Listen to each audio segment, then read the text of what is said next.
estamos de volta, concluindo aqui a nossa fala sobre a água. Né?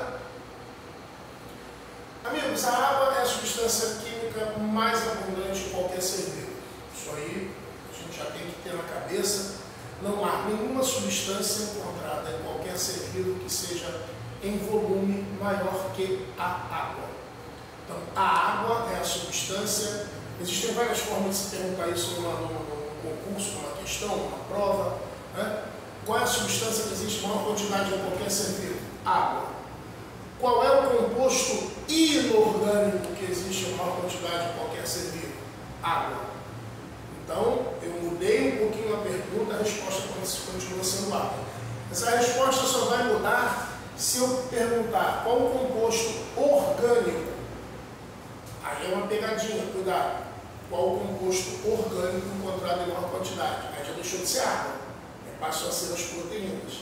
Enfim, então a água é a substância encontrada em maior quantidade em qualquer ser vivo. Para a gente ter uma ideia, o corpo humano ele tem em torno de 65% de água. Nós somos feitos de 65% de água. Uma água viva, aquele animal marinho, né, tem 98% de água. O restante ali são sais minerais, proteínas, lipídios, vitaminas, ácidos nucleicos. Né? A alface tem 80 e poucos por cento de água, etc, etc. Por aí vai. Mas a dúvida, né, o questionamento é o seguinte: como eu posso ser mais da metade feito de água se eu sou tão sólido? Tá? Nossa, eu sou sólido. Como eu posso ser 65% feito de água se eu sou tão sólido? Então vamos entender isso agora. A distribuição de água nos tecidos, nós sabemos que as células, né, formam tecidos, os tecidos formam órgãos, os órgãos formam aparelhos ou sistemas. Perfeito? E o conjunto desses sistemas vão formar o indivíduo.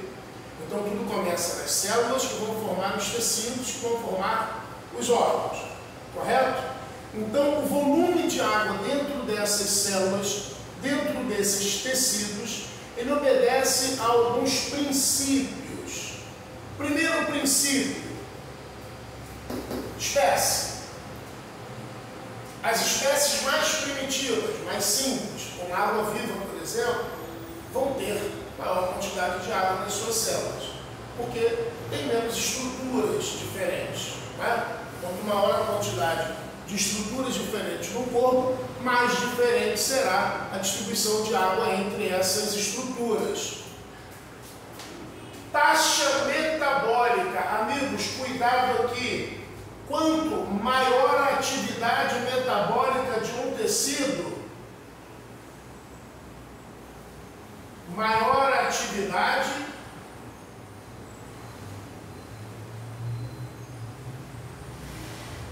maior a quantidade, vou abreviar aqui, de água no tecido.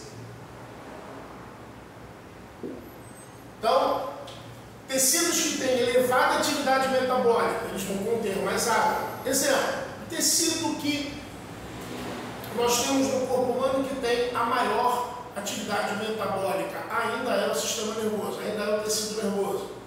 O cérebro humano ele é molinho, ele é muito molinho, tá? Parece uma gelatina, pouca coisa mais densa que uma gelatina, ele é muito mole.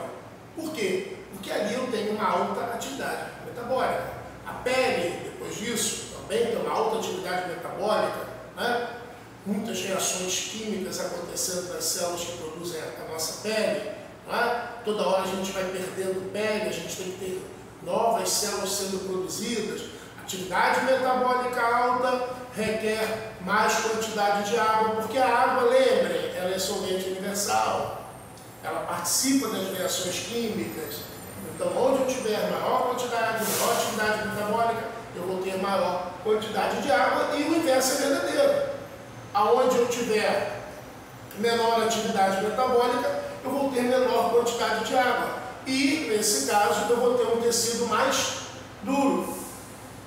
Opa, já comecei a entender. Repare, Os ossos são duros. Por que os ossos são duros? São duros porque tem pouca água. Por que os ossos têm pouca água? Eles têm pouca água porque tem pouca atividade metabólica. Como assim pouca atividade metabólica? O osso do adulto, ele é fica lá parado, né? Ele está lá.